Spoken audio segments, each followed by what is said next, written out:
Oh, I like this. Lo-fi. Big lo-fi fan. Testing. Check. Awesome. Hello, everybody. We're back at Anime Miami, presented by GalaxyCon. I have here with me Josh Keaton. What's up? How's it going? I was digging that lo-fi. Yeah, so was I. Big lo-fi fan. But been talking here to an invisible camera. I'm Nice. a very visual person, but nice. I see it though. I see it. Well, I guess in that's my mind's eye. We got other Nick there. Nice. But yeah, let's get together. Thank you for taking the time. Absolutely, man. Thank you for having me on Jolt. Yeah, thank you. So, okay, let's get right into the questions. Let's do it. Is there a go-to song or album when you're getting ready to play a role that you really find yourself going back to a lot? I would say it really depends on the role, because every role is going to have their own soundtrack. And so there isn't really a consistent go-to song. I would say, like, if I need to be like really emotional in like a fatherly sense, there is one song, like the part in oh god, what's that movie? It's the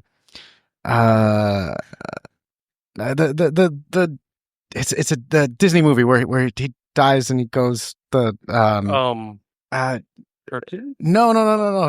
It's one of the newer ones. It's where he died. It's the Day of the Dead one. Coco, where he actually is singing to the grandma. Yeah.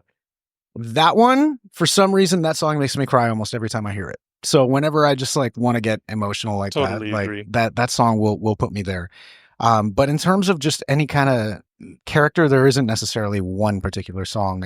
Each one is going to have their own thing. And that's actually, it's funny that you bring that up, because music is such a powerful motivator for emotions that I do use a lot of music whenever I'm trying to just kind of get into a character's headspace. And one of the projects that I'm involved with, World of Warcraft, our voice director, Andrea Toyes, she's also really big on music. She's also a DJ. She does a lot of other stuff, but she is really good about when I'm about to record a scene, she'll kind of pipe the soundtrack for that zone, that area, because I don't know if you've ever played World of Warcraft. Yeah. I'm actually a huge WoW player. I've played since vanilla.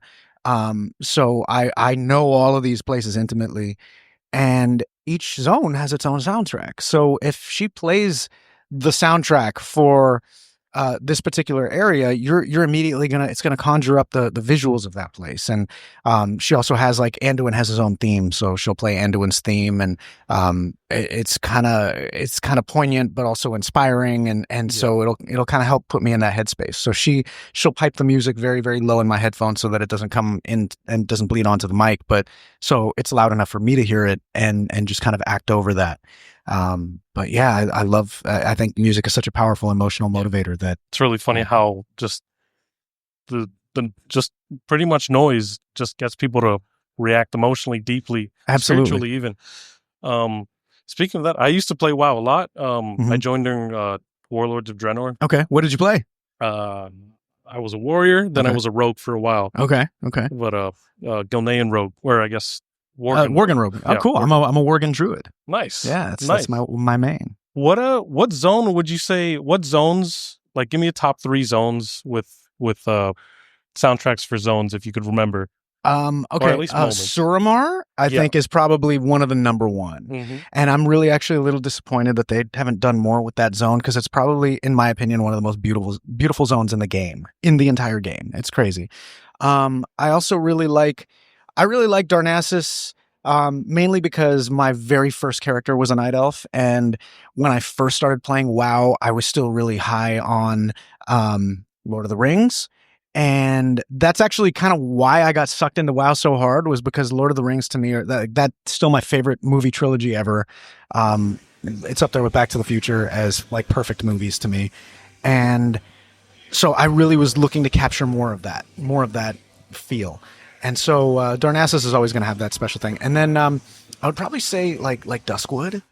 But also I have like really, my memories of Duskwood were going from Westfall. I didn't level up through Darnassus. Like I leveled out of Darnassus, and then when it was time to level up, my buddy had rolled a human, so he wanted me to level with him. So he ran me through the wetlands at like level 10, dodging crocodiles and all that, crocolisks.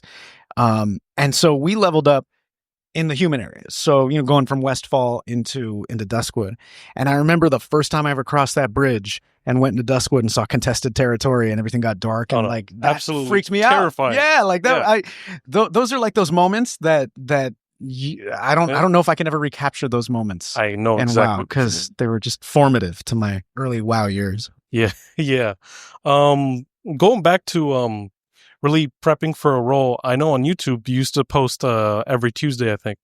Yes, every Tuesday, just singing in the car. The cartoons, yeah, cartoons. Would you say that was part of the process, or was that honestly just for fun? That was more just for fun? Because like I love singing. I've been a singer for a long time. I love R&B and soul music. Like that's where I really learned to sing. That's where I developed my love for music.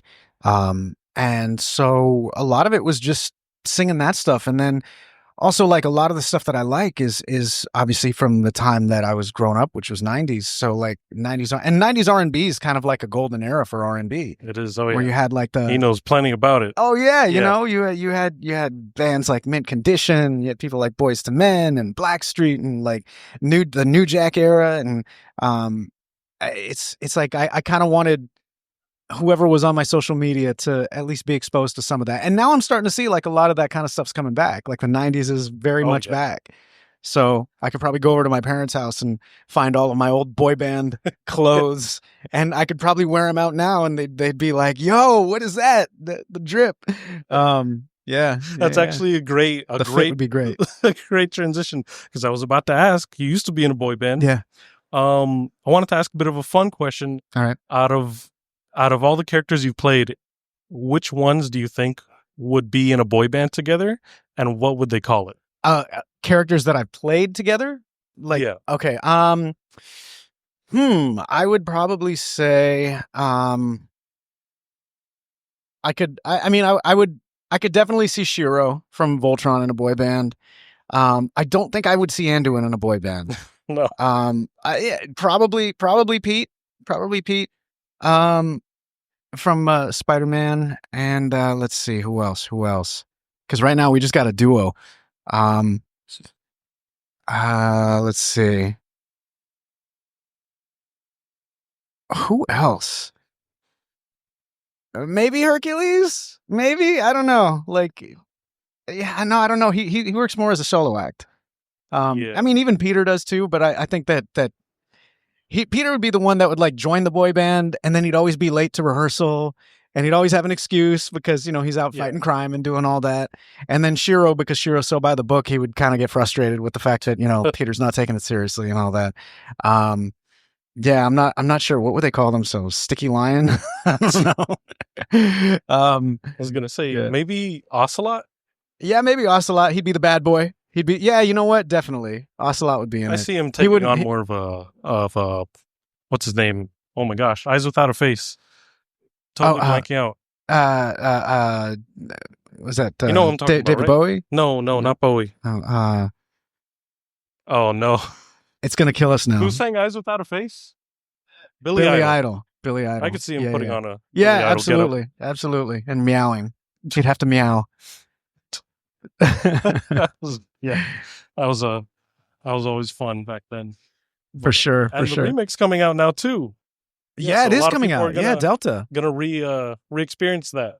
I'm really excited for it to. Yeah, I'm excited for it to introduce MGS3 to a whole new generation of people, because I also saw like when they put Spectacular Spider-Man on Netflix. Like that show has literally been kept alive by the fans, like fans making edits of it and posting it to TikTok and YouTube before that, where the show kind of just like lived on, even though you couldn't see it anywhere, through edits, where people would just kind of share those, and people were like, "Yo, what is this Spidey?" And when they put it on Netflix, it trended like #1 for like weeks. It was crazy. It was beating out like brand new shows. Yeah, because it's a good show, and people were finally able to see it. Like I could see just at conventions, before it was on social media, or before it was on streaming, the people who would come to my table were my age, maybe like 5 years younger, whatever. People that were kids in that era. And then once it started going on socials, I see like kids, like little kids coming up to me and saying, "You're my favorite Spidey," and all that. So it's always great when a new generation can see it. So, and I feel like the same thing is going to happen with Metal Gear, because that game still, like, it still stands up today. I think 3 was the best one in the whole franchise. A lot of people say that. 5, big contender. I'd say 5 is like right at the second place, but 3 is like, yeah, lightning in a bottle. I feel like 3 was right at that space where video game systems were powerful enough to really be able to convey cinematic experience. I feel like before that era, you could do it, but the cinema scenes and just the way all the gameplay was, it wasn't as smooth. It wasn't going to be as immersive, even though the first 2 were great. I feel like 3 was the first one where it really felt like you were playing a movie and in that movie. Totally agree. But so I believe that's all the time we have. I mean, so it's going to be a short 5-10 minute. Do you have any more? I mean, I don't have to get up yet. No worries. You good? Because I know we got someone else. Okay, yeah. Hold on. We'll see. I wrote down the questions, but I don't want to. I get you. But yeah, pretty much 3 albums in your life you cannot live without. Ooh, I would say the best of Stevie Wonder. I would say Off the Wall, Michael Jackson. Oof. Yeah. And oh man, what else? That third slot's always the hardest one, because like there's so many other things that I love that I'm like, let's see. Maybe a newer one? Yeah, I'm trying to think. Anything more recent? My go-to is always the 80s. So yeah, my go-to is definitely going to be, well, not even my go-to isn't even necessarily 80s or 90s. Like I said, like some of that stuff, that early stuff, early soul. Yeah, maybe Boys to Men. Or I mean, I throw a curveball out there. Miles Davis, Blue and Kind of Blue. It's just a jazz album. Yeah, that's like one that I can just sit and vibe to.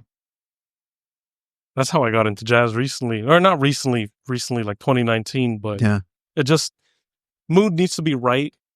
Nighttime, low lighting, warm. Absolutely. Just put on a jazz record. Yeah. Then it kind of clicks for people who don't normally listen to jazz. Yeah. That's when it really, you just kind of gotta like marinate in it and like let it soak in. Yeah, it's good stuff. But I think what it is, it's just like improvisation, because that I enjoy. Obviously, jazz is a lot of improvisation, but I mean, when I'm singing the stuff that I like, there's a lot of like ad-libbing. There's a lot of just like riffs and stuff that you do, and I mean that's what you do when you're in that moment. You're just feeling it, and you're just kind of playing around within the scale of the song.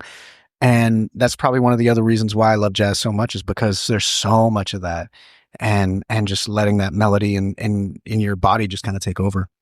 Yeah, everyone really gets the vibe to it. Yeah. But so yeah, is there anything you'd like to say to the people? What's going on? Yeah, I'm going to be doing projects? A bunch of conventions this year, so I'll be kind of posting them on my socials where I'm going to be, but I'm going to be like 10 or 12 this year.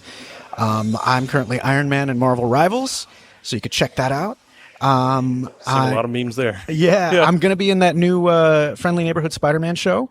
I obviously can't say who I'm playing just yet, but I think it airs the 19th. So February 19th, check it out. Check it out, guys. You'll see me in a Spider-Man property again. But let's see. And then, yeah, Metal Gear Delta is going to be coming out, so check that out. And I'm sure that there's the Hot Wheels show that I'm in got a third season. Nice. The character I play is such a little jerk, but people love him. Danny Trejo is my dad. So yeah. Okay, I gotta check this out now. In the show, not in real life. Oh yeah. Really? No, you're good. But yeah, that's all the time we got right now. Awesome. Thank you so much for coming on, man. John. It was a pleasure. been a pleasure. All right. And yeah, thank you. Jolt Radio out. Let's get some Yeah, exactly. those Lo-fi. lo-fi again. Yeah.